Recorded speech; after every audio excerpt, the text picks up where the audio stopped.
Hi, I'm Erica. I'm a fourth-year medical student here to explain the role of senior clinician. Hi, my name is Greg O'Connor. I'm a second-year medical student here. I'll be talking about the role of the junior clinician. So let's imagine that we have our patient in the room, and now the junior and the senior clinician are going to discuss how they want to conduct the exam. So there's a few options for how this could go, and it's up to each individual team. So they range from the junior doing as much as the junior feels comfortable doing, all the way to the junior and senior kind of splitting up the roles more evenly. So the junior, if he feels comfortable with taking the whole history and doing the whole physical, that's great. And often the senior will sit by the computer and take notes for him.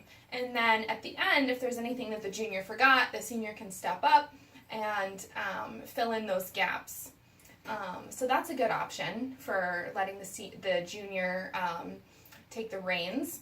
Also, it's great if the junior will tell the senior, hey, I feel great with taking the history, but I'm not really sure how to do this part of the physical. Maybe you can take it and I'll observe. And that's a great option as well. So that's a conversation for the junior and senior to have before going into the patient room, so that you're confident when you go in and you know exactly who's going to do what role. And feel free to start with the senior doing more in the morning, and then as the junior becomes more comfortable, patient by patient, junior taking on more and more roles, because that indicates that the junior is learning, which is exactly what we want. So what do you think that you want to do to start our first patient exam? Well, today I'd really just like to get the most practice that I can with both the history and the physical. So I think it'd be great if I could just go ahead and give it a shot, and then if you notice anything that I've forgotten, you can just step on in. I do have these sheets here that the free clinic has provided me. It's kind of a cheat sheet that I can work off of for the two main types of visits that we see here. That would be the work physical and an STD visit. So I can refer to these if I forget anything, and the junior clinician will be here to help me as well if I have any further questions. Mm-hmm. Great, that sounds like a good plan, and I'm sure you'll do a great job. Thanks. Mm-hmm. Now that we've finished our patient exam, we should talk amongst ourselves about how we want to present to the attending. So there's two options for that. Again, if you feel comfortable, it'd be great for the junior clinician to give it a shot. And if it's also fine if you want to watch the senior clinician who's had more practice do it once and then try again at a later point in time. What do you think that you'll want? I think I'd like to give it a shot. I haven't had a whole lot of opportunities yet in my first 2 years to do some presentations, so I think it'd be good to get some practice in today. Yeah, that sounds like a good idea. What format should I use? So there's a format that people use in presentation.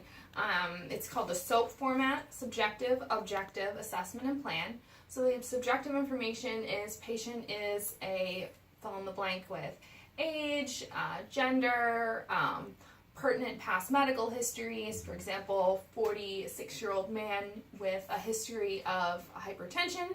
Say why they came. And then if they have a story about why they came, when their symptoms started, that type of thing, that's called the history of present illness. You provide the story. At that point, you'd switch to objective, and you can say, objectively, my findings were. You can talk about what you found in the exam. You can talk about any abnormal vital signs that were found before the patient came in the room. Mm-hmm. And then after you're done your objective findings, you can say assessment. So my assessment is, this is a 46-year-old male with a history of hypertension who's here well, we usually treat acute things, so probably not hypertension. That was a bad example. Pick like a work physical concern or STD or something that we usually deal with more, and that's what your assessment is, saying what they're here for, what you think the issue is, and then you can say the plan. So a common plan here would be, I want to order gonorrhea, chlamydia testing. Also, I think we should offer HIV testing, that type of thing. That's an example plan, and that's how you present it to the attending in an organized way. Okay, sounds good. Mm-hmm. Thank you. And don't forget, before we leave, we both have to co-sign this note that I've been working on, because that's super important, and that's how we close out for the day. So can't forget. Yep. I'll make sure you didn't miss anything, and that'll also give me an opportunity to see how notes should be written. Super.